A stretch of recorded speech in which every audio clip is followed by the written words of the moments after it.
Hi, just a bit of feedback from working on the Shires. Look at this beautiful morning.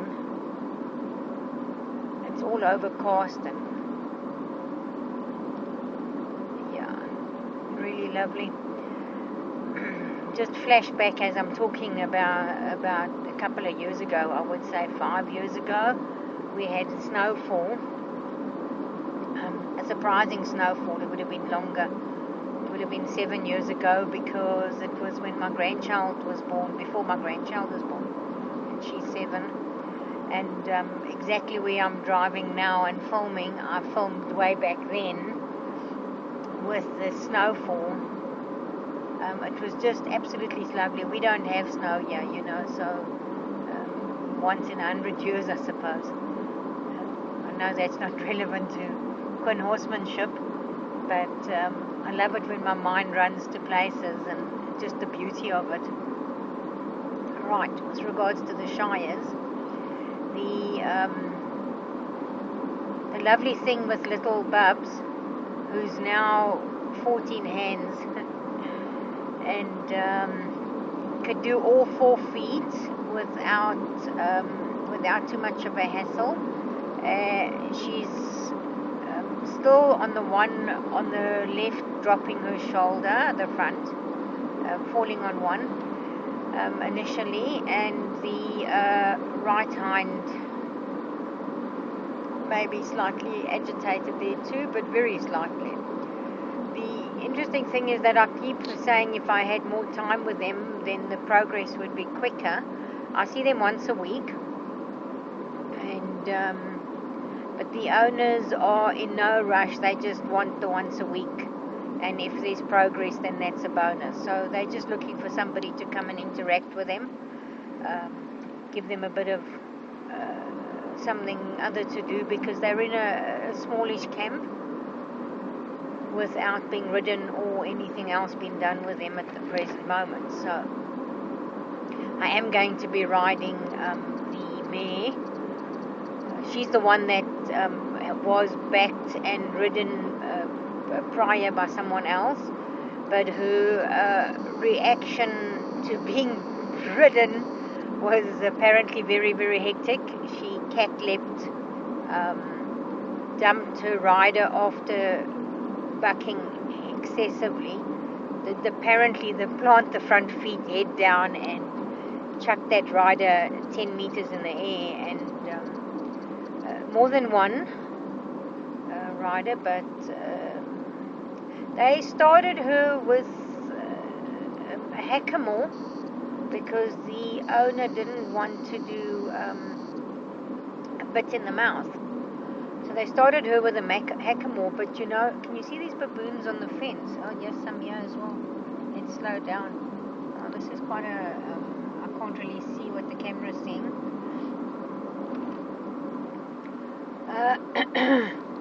Yeah, the owner didn't want her to have the the bits in the mouth, so they started her with the hackamore.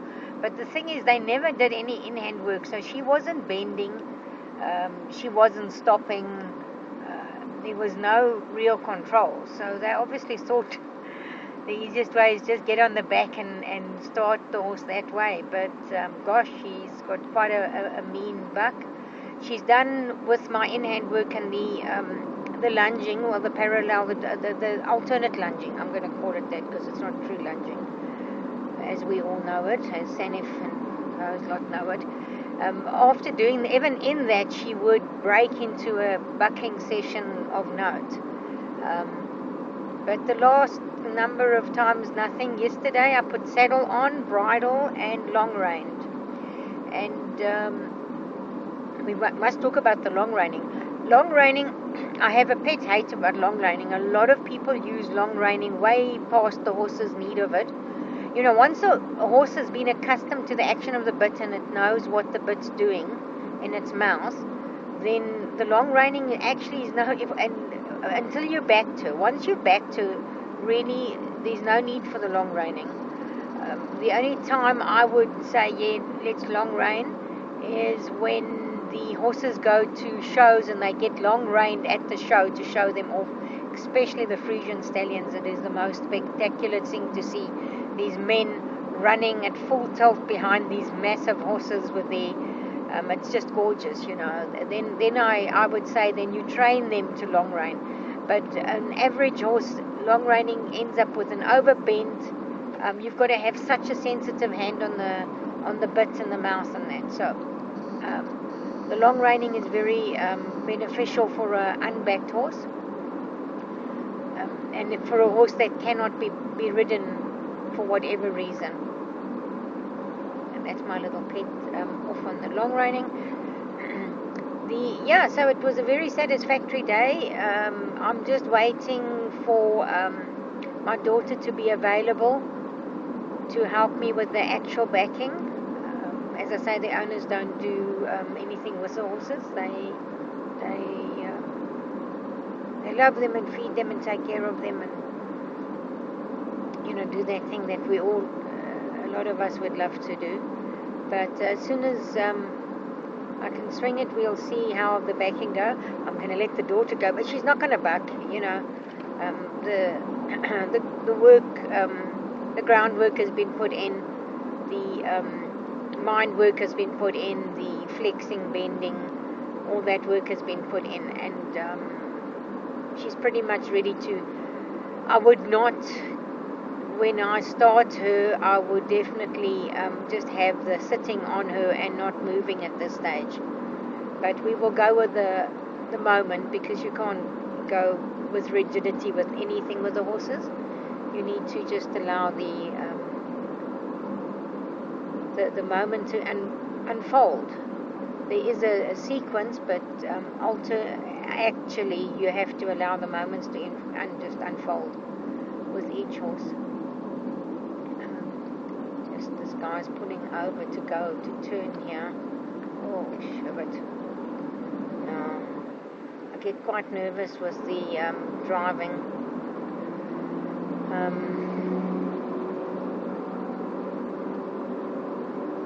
That was a random statement, but I find the generally driving is not my forte. I drive very well, I will say that. I reverse even better. However, it is the one part of my job that sometimes is a bit daunting, is the driving between yards. Well, daunting, that's a big word. I used to drive in the Johannesburg traffic for many years before I gave that all up for the horse work. As I worked as a technical draftswoman, as some people would like to say, but a technical draftsman for many years, and I did the daily traffic. Some jobs were 70 kilometers away from home, so I commuted 140 k's a day. So I can do it, I just don't like it. Right, I'm stopping at the yard, so I will put the video on stop. Have a marvelous day, everybody, and thank you for watching.